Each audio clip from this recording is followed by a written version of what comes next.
I had spent 14 years building this company brick by brick, pouring in my savings, my nights, my weekends, my whole identity.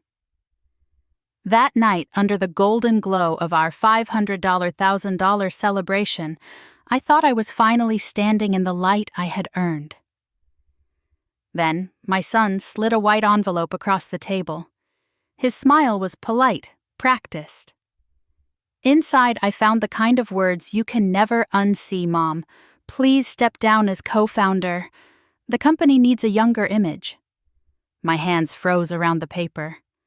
The ballroom erupted in cheers, but all I could hear was the quiet sound of my own heart breaking, knowing my son had just rewritten our story without me. The clink of champagne glasses echoed around the ballroom, mingling with the hum of conversation and bursts of laughter. I stood near the edge of the crowd, letting the swell of celebration wash over me. Our logo, Turner and Associates, was projected across the far wall in crisp gold letters, and beneath it a banner read, "Celebrating our biggest year yet."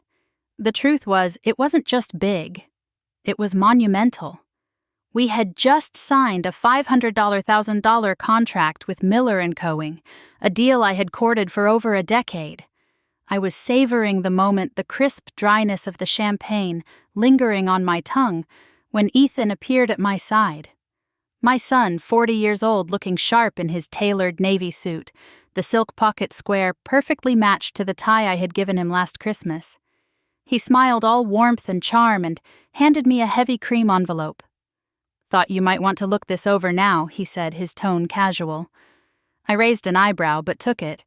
The paper inside was thick, expensive, like the kind used for wedding invitations or exclusive announcements. My eyes dropped to the first line and the noise of the room seemed to fade away. "Dear Mom, I believe it's in the company's best interest for you to step down as co-founder effective immediately." I kept reading each word a sharper cut. Image, fresh vision aligning with our future direction. Phrases that dressed up the gut punch for what it was. He wanted me out. I swallowed hard, forcing my hand to stay steady so no one across the room would notice. When I looked up, Ethan was watching me with that same confident smile, the one that had charmed so many clients. "Ethan," I said quietly, folding the letter back into the envelope. "This is quite a surprise." "It's the right move, Mom," he replied smoothly. "We've got momentum now. We can't afford to look stuck in the past. People want something fresh, dynamic." Fresh, I repeated the word, tasting sour. This company was fresh when I built it from nothing but my retirement savings and my contacts. He gave a small, almost dismissive laugh. "You've done incredible work, no question, Cole. But I've been thinking. Clients connect with me. They see me as the face of Turner and Associates. This is just about keeping that edge." Across the room, Rob Miller was shaking hands with a couple of our junior account managers. He caught my eye, lifted his glass in a toast, and mouthed, "Congratulations." I forced a smile back, but something in my chest tightened. Rob didn't know. None of them knew. I kept my voice low. "This is a conversation we'll need to have privately." "Of course," he said, glancing over his shoulder as one of the marketing directors approached. "Tonight's about celebrating." Celebrating? The word rang hollow. I slipped the envelope into my clutch and let my eyes travel across the ballroom. Everywhere I looked, Ethan was there. Standing tall with our most lucrative clients, laughing with the Miller & Co. team, posing for pictures that I knew would hit the company's social media feeds by morning. When the MC announced Ethan to give a toast, he took the microphone without hesitation. Tonight, he began, "We celebrate, not just a year of hard work, but the bold steps that will carry us into the future." He gestured toward me. "My mother's been my mentor from day one, and I've learned everything I know from her." Polite applause followed, but then he shifted seamlessly into talking about my vision, my team, the strategies I've been developing. I caught the slight change in pronouns, and so did a few people in the room. I could see it in the way their eyes moved from him to me and back again. By the time the toast ended, I'd plastered on a smile so tight my jaw ached. I mingled where necessary, shook hands. accepted congratulations from people who had no idea that under the glittering lights, my own son had just slid a knife between my ribs. Near the dessert table, a young account executive gushed to Ethan about how inspired she was by his campaign ideas. He thanked her graciously, as if he'd personally designed every pitch and presentation we'd delivered over the past year. From across the room, I watched him lean in close to Rob Miller, talking with the ease of someone who'd known him forever. But it was me, my college friendship with Rob's wife, that had opened that door in the first place. I could almost see the threads of my own work being rewoven to tell a story with me erased from it entirely. As the evening wound down, the applause and laughter felt distant, like I was standing on the other side of a glass wall. I kept my posture straight, my smile in place, and my thoughts locked behind a calm mask. But inside, something was shifting. By the time the last guest walked out into the Chicago night, I knew one thing for certain. Ethan wasn't just celebrating our success. He was already rewriting it, and I had just seen the first draft. Back at home, the quiet felt almost foreign after the clamor of the ballroom. I set my clutch on the kitchen counter, the cream envelope still tucked inside, and poured myself a glass of water. The city lights blinked beyond my window, a reminder that Chicago kept moving no matter whose world had just shifted. My gaze drifted to the framed photo above the dining table. Ethan and me standing in front of the modest brick building that had been Turner & Associates' first office. It was 2015. He had just moved back in with me after losing his job and his apartment. He was worn down, shoulders slumped, convinced the corporate world had no place for him. That was the year I decided to take a risk. I withdrew $65,000 from my 401k, the nest egg I'd planned to stretch out over my retirement years. I told myself it was an investment in my future, but if I'm honest, it was as much an investment in his. I'd built a career in marketing over decades, and I knew I had the skills, the contacts, the grit to start something of my own. What I didn't know was that my son would be standing beside me the whole way, at least at the start. In those early months, I taught him everything. How to build a pitch deck that didn't just inform, but persuaded. How to read a client's body language in a meeting. How to balance a budget so we could take calculated risks without bleeding cash. I took him to networking events, introducing him to people I'd known for years. Rob Miller, whose wife I'd met in college, and Patricia Palmer, who ran one of the largest regional manufacturing firms in the Midwest. Ethan had been nervous at first, hanging back while I worked the room, but he learned quickly. He started smiling, more shaking hands with confidence, asking the right questions. I remember one night after a particularly successful mixer, he turned to me in the parking lot and said, "I'll never forget what you're doing for me, Mom. You'll always get the credit you deserve." The memory stung now, sharp enough to make me set my water glass down a little too hard. Promises are easy when the stakes are low. I moved to my home office, flicked on the desk lamp, and opened my laptop.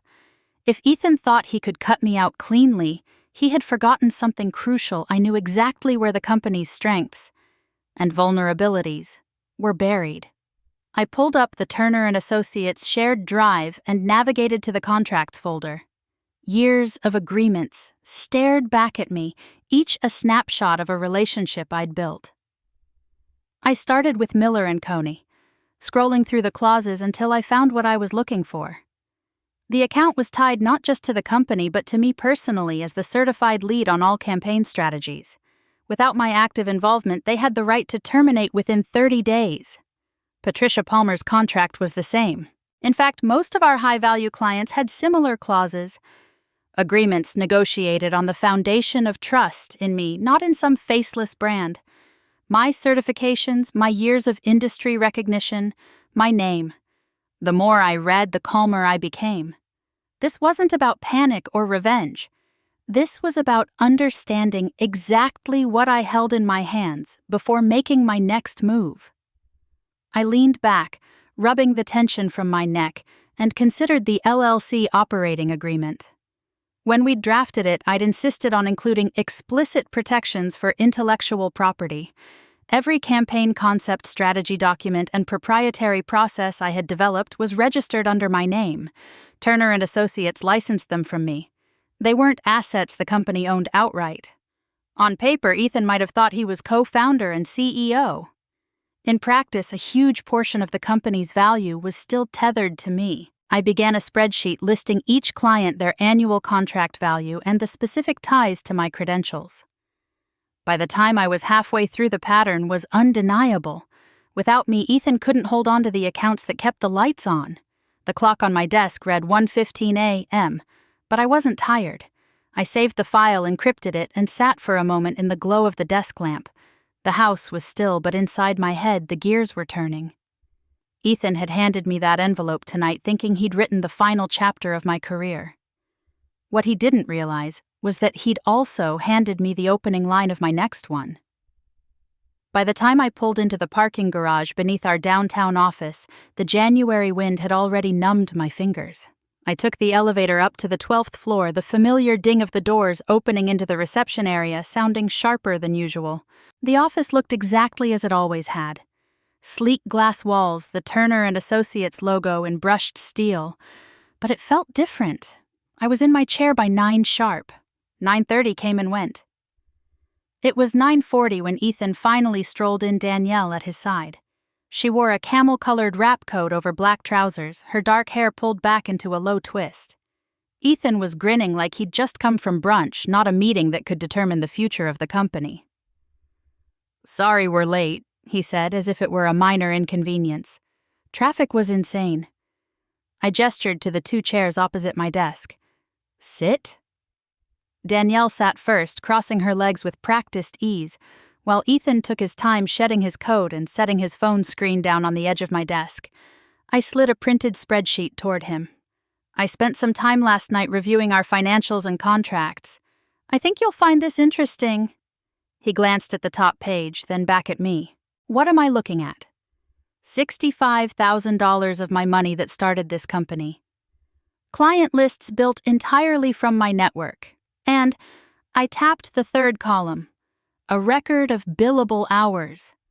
Over the past 12 months, I've averaged 46 hours a week. You've averaged 28. Ethan leaned back, folding his arms. "Mom, you can't measure value in hours. I bring energy. I bring vision. Clients connect with me." I held his gaze. "Clients connect with you because I introduced you to them. Rob Miller didn't sign with Turner and Associates because of your charm. He signed because I've known his wife since college. Patricia Palmer's business came to us because I spent years proving myself to her in the industry." Danielle spoke up for the first time, her voice smooth. "With all due respect, Maggie, the market's changing. People want brands that feel young, forward-thinking. Ethan embodies that. You have a different strength, but it's not necessarily the image the company needs to project anymore." My jaw tightened. Image doesn't close contracts. Results do. And while we're on the subject of the company's future, I'd like to remind you both of the non-compete clause in our LLC agreement and the intellectual property filings in my name. Ethan's eyes narrowed. "Meaning what?" "Meaning," I said evenly, "the campaigns that built this firm's reputation are licensed from me personally. They're not assets the company owns outright. And many of our largest accounts are contractually tied to my credentials. Without my signature, they can walk away at any time." Danielle shifted in her seat. "That sounds restrictive." "It's protective," I corrected. "For both the company and for me. I'm not here to play semantic games, Danielle. I'm here to ensure the work I've built over decades isn't erased because someone thinks swapping out the face on the website will magically double revenue." Ethan leaned forward, palms flat on my desk. "You make it sound like I'm trying to push you out for selfish reasons. This is about keeping us competitive." "You handed me a resignation letter during a celebration of our biggest achievement," I said quietly. "If that's not selfish, I don't know what is." He sat back, exhaling through his nose. Danielle touched his arm lightly, a subtle reminder to temper his tone. But her eyes held the same conviction. This was their vision now, not mine. I gathered the papers back into a neat stack. We're going to revisit this conversation, privately, without an audience, and before we do, I suggest you both review the legal realities of this partnership. Neither of them moved to leave, but neither spoke again. Outside my office window, the Chicago skyline stood in sharp relief against a pale winter sky.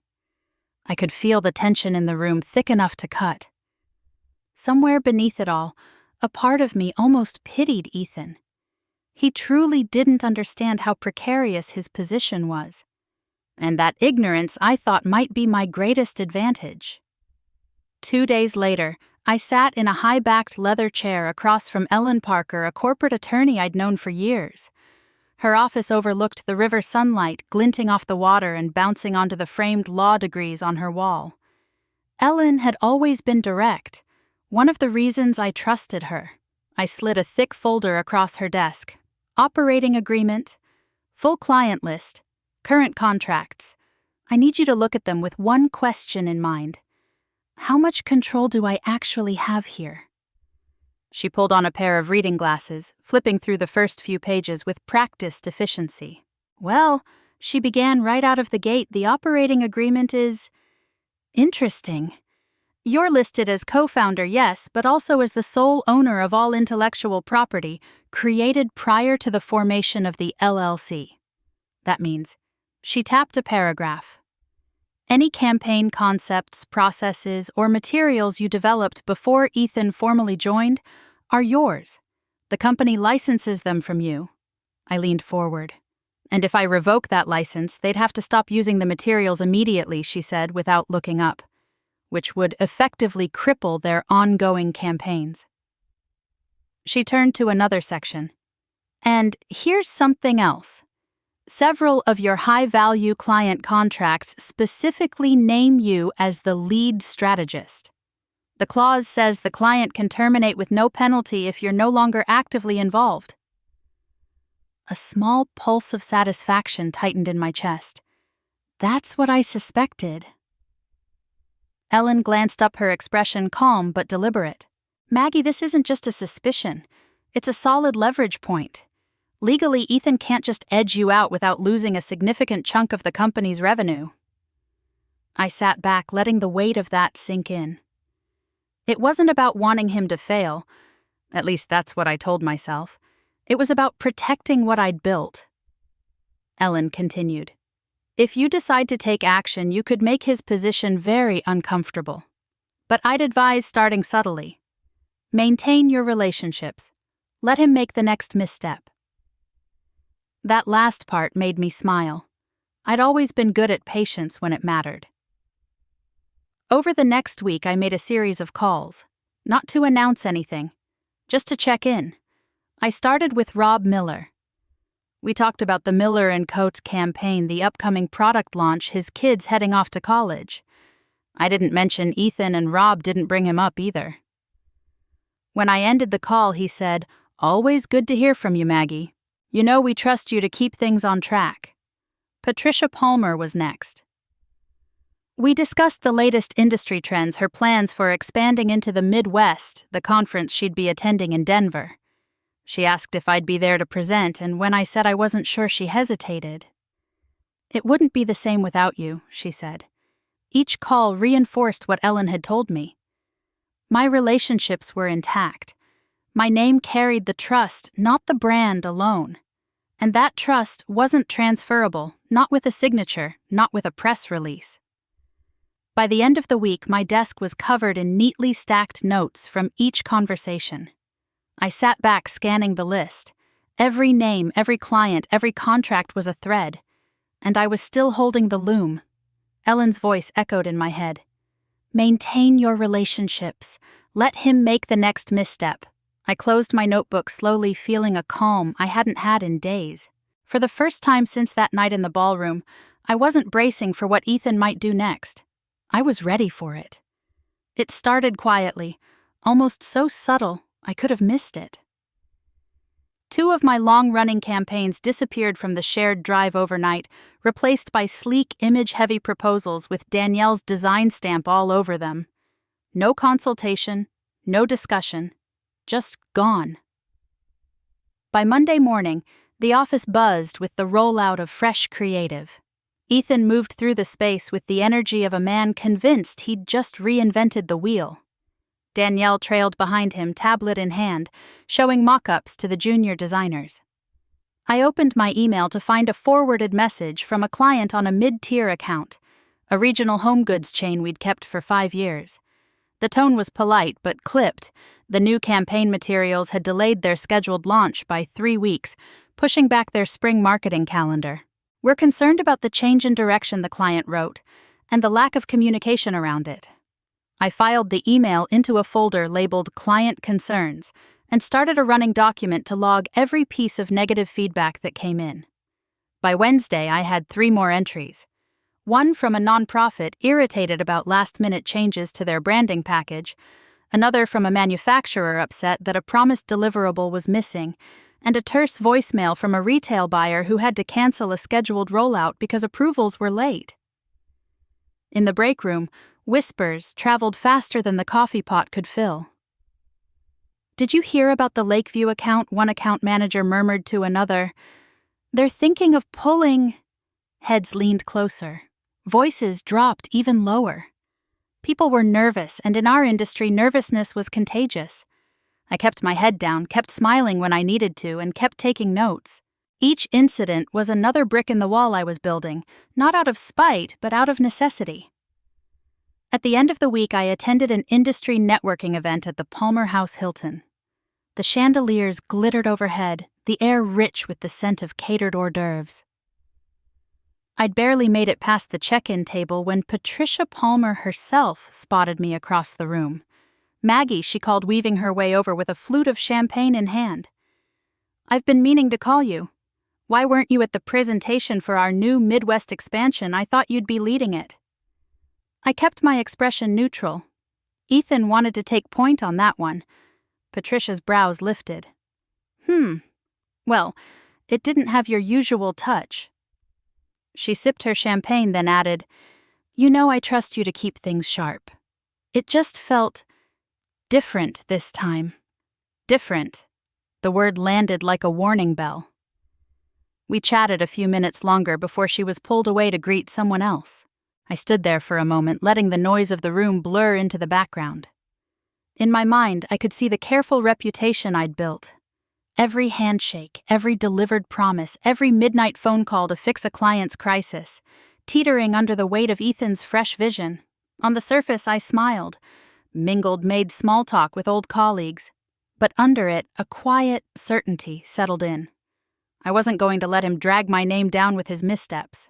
Not now, not ever. I closed the door to my office and waited for Ethan to take the seat across from me. He looked relaxed, as if this was going to be another one of our routine check-ins.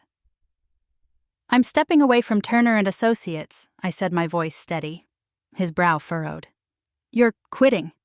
"I'm taking my name, my clients, and my intellectual property with me. Effective immediately." I slid a leather-bound folder across the desk. Inside was the finalized list. Accounts tied directly to my credentials, and every campaign I owned outright. He flipped through the pages, his jaw tightening. "You can't just gut the company like this." I met his gaze. "These clients came because of me, Ethan.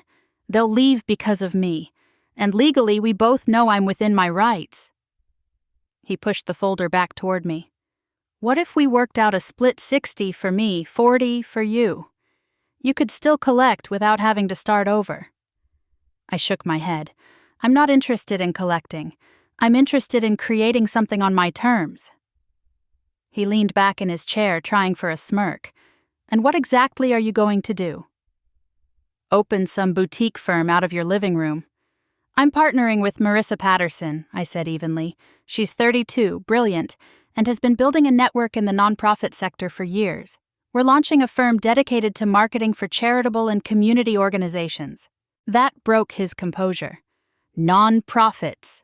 He laughed, a short, sharp sound. "That's not a real market, Mom. No money, no growth. You'll be done in 6 months. Maybe I said gathering my folder.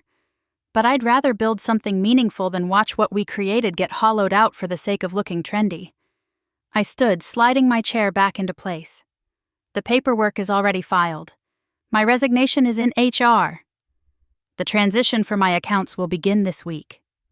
For a moment, he just sat there blinking at me as if trying to process that this was actually happening. I opened the door, the hum of the outer office spilling in. As I walked past the reception desk, I didn't look back. The air outside was crisp, the kind of cold that wakes you up and keeps you moving. I pulled my coat tighter around me, feeling the weight of the folder under my arm.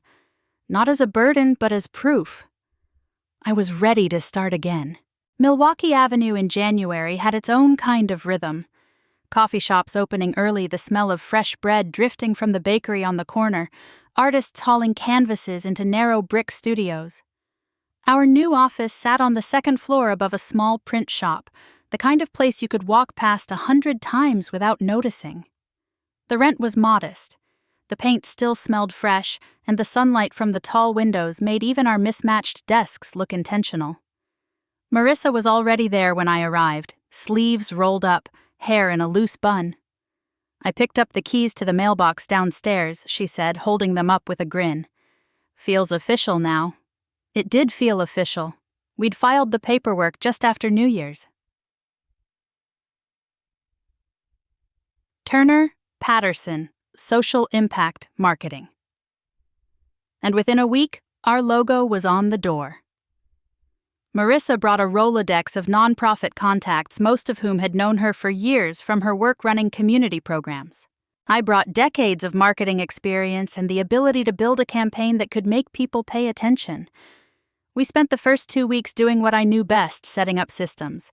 Project timelines, client onboarding processes, a shared drive organized down to the last folder. While Marissa reached out to her network, I met with a designer friend to create our new brand identity. Simple, modern, and warm. No corporate gloss, just clean lines and colors that felt approachable. Our first signed contract came from Metro Youth Alliance, a nonprofit working with at-risk teens in Chicago. The director, Angela Rhodes, had known Marissa for years and trusted her judgment.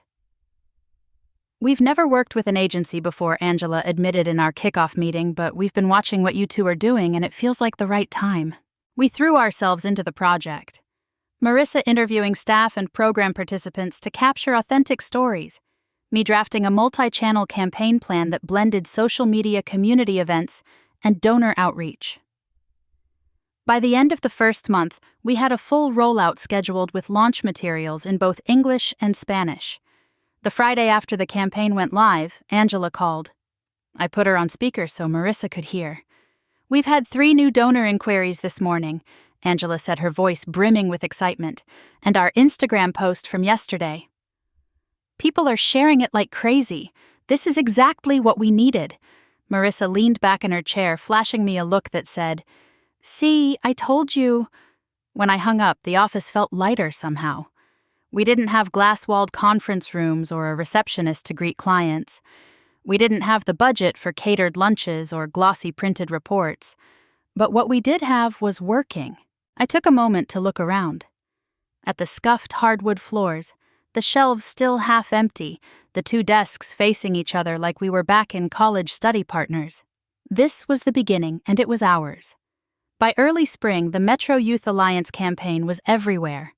Posters in bus shelters tagged photos on Instagram, a short segment on the evening news that showed teens from the program speaking about their goals.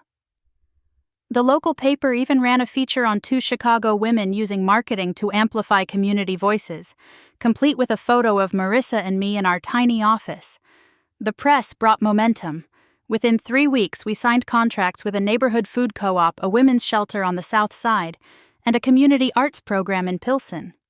None of them had huge budgets, but each one brought unique challenges and the kind of mission-driven energy that made the work worth every late night.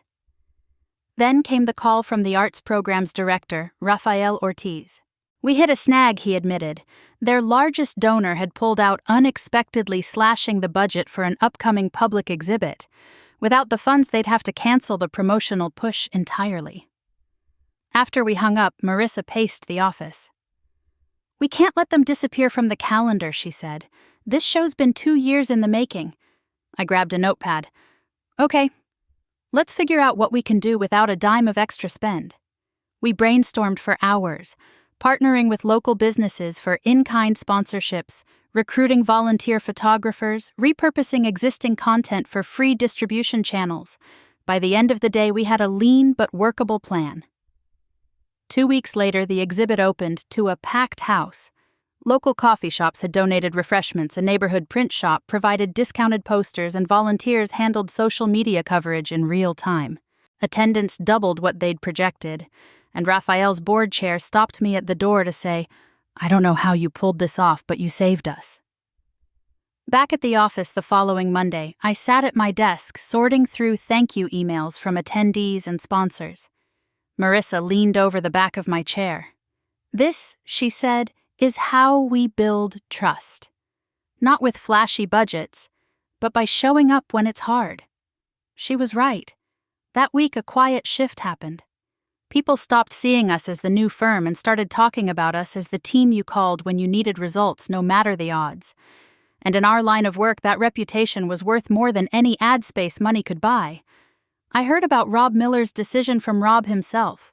He called one Friday afternoon, his voice carrying that mix of finality and regret I'd learned to recognize over the years. "I wanted you to hear it from me, Maggie," he said.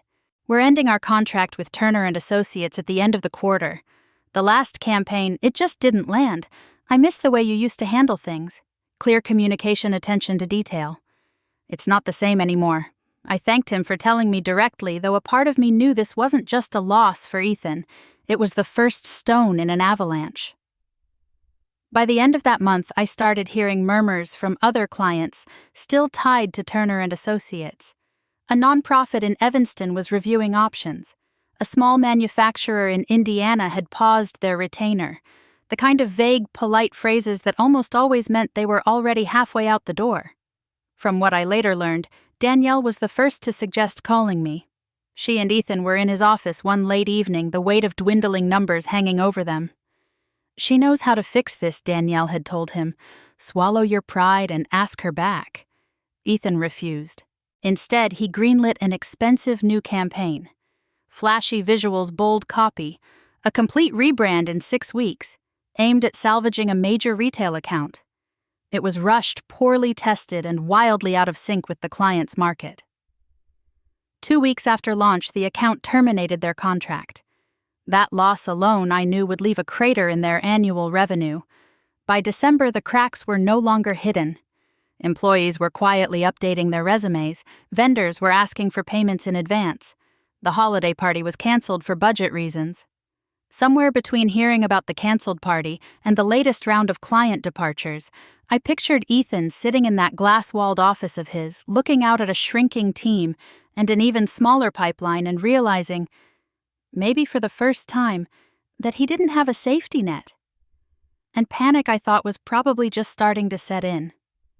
The call came just after 8 on a Thursday evening. I was finishing up some notes for a client proposal when my phone lit up with Ethan's name. For a moment, I considered letting it go to voicemail, but curiosity won. "Mom." He began, his voice softer than I'd heard in years. "I've been thinking. Maybe we could work together again. 50-50 split. You handle client relations, I'll focus on creative. We can rebuild." I leaned back in my chair, letting the silence stretch. "That's generous," I said finally, "considering I'm the one who built those relationships in the first place." "This is different," he insisted. "We'd be equals. I've learned a lot this year. I know I can make it work. If you're there." I closed my notebook slowly. "Ethan, do you remember what you told me at the anniversary party, that I was outdated, holding the company back?" There was a pause. "I didn't mean it like that. Danielle, she was pushing me. She said we needed to rebrand so now it's Danielle's fault." I asked, my tone even. "I'm just saying she had ideas and I listened. Maybe I shouldn't have. Look, Mom, I need your help. We're hemorrhaging clients. People trust you. If you come back, they'll stay." I could hear the desperation under his words, the kind that comes when someone finally realizes the ground beneath them is giving way. "I'm not coming back," I said, my voice firm but calm. "We both made choices. I chose to walk away. You chose to push me out, and choices have consequences." He tried again. Different angles, softer. Please promises of autonomy. But the answer didn't change. Ethan, I said at last, you'll have to find your own way through this. Like I did. When I hung up, the room was quiet except for the hum of my desk lamp. I sat for a long moment staring at the proposal in front of me, knowing that chapter of my life was closed for good. The headline popped up on my newsfeed over morning coffee: Turner and Associates files for bankruptcy protection. The article was blunt: loss of major accounts mounting debt, staff layoffs. A single quote from Ethan about unforeseen market challenges was buried near the end. I set the mug down, not out of shock, but out of the quiet weight of finality. It was over. Later that afternoon, my inbox pinged with a name I hadn't seen in months: Rob Miller. The subject line read simply, "New Opportunity." Maggie. The email began. I've been following what you and Marissa are doing with Turner Patterson. We're launching a new corporate social responsibility initiative and want a firm that understands authentic community engagement. Are you available to talk next week? I forwarded it to Marissa with a single line. Looks like the door just opened. She called within minutes. Are you kidding me? This is exactly the kind of account that could push us into the corporate space without losing our mission focus. The following Tuesday, we met Rob in his downtown office. He didn't waste time with pleasantries. We need campaigns that resonate beyond the quarterly report. You two have proven you can deliver that. I trust you more than anyone else in the field. We signed the contract before the month ended. It was the largest agreement Turner Patterson had ever landed, enough to hire 2 more staff members and expand into a second-floor suite down the hall from our current office. One evening after the paperwork was filed and the initial strategy session wrapped, I stayed late looking out the window at the city lights stretching down Milwaukee Avenue. There was no gloating, no urge to tell Ethan or anyone else. What I felt was simpler, cleaner. I had protected my name, my work, and my integrity. And now those things were carrying me forward. Driving down Lake Street on a bright April afternoon, I slowed as I passed the old Turner and Associates building. The blinds were drawn, and a weathered "For Lease" sign hung crooked in the window where our company name used to be. The glass doors reflected nothing but empty space inside. For a moment, memories pressed in. Long nights under buzzing fluorescent lights, the excitement of landing our first big clients, the way the office used to hum with energy. Then came the harder memories. The anniversary party, the envelope in my hand. Ethan's voice telling me I was holding the company back. I let the images fade and kept driving toward our new office. Turner Patterson's social impact marketing had grown in ways I could never have imagined that day I walked out of my old life. Our team had doubled our client list, stretched across industries and states, and the work we were doing felt deeply connected to the kind of legacy I wanted to leave. That afternoon, I walked into our space to find Marissa reviewing a campaign mock-up with 2 new designers. The room was filled with easy laughter, the kind that comes when people trust each other. Our clients were thriving, sending referrals without us asking. The energy here was different. Lighter, sharper, free of the undercurrent of ego that used to weigh me down. I realized then that the truest measure of success wasn't the size of the contracts or the number of awards on a shelf. It was knowing that I'd protected my integrity, that I could make decisions without compromise, and that the people around me were here because they believed in the same values. As I stood at the window looking out over the city, I thought about Ethan. Not with anger anymore, but with a quiet acceptance. We'd each made our choices, and life had dealt us the outcomes we'd earned. My path had led me here. To freedom, to dignity, to work that mattered. Sometimes the best revenge isn't proving someone wrong in the moment. It's building a life so full, so steady that you no longer need their approval. If you've ever faced a moment where you had to choose between protecting your values or pleasing someone else, I'd love to hear your story. Share it with me. Or tell me about a time you saw real justice or independence in action. You never know who might find the courage they need from your words.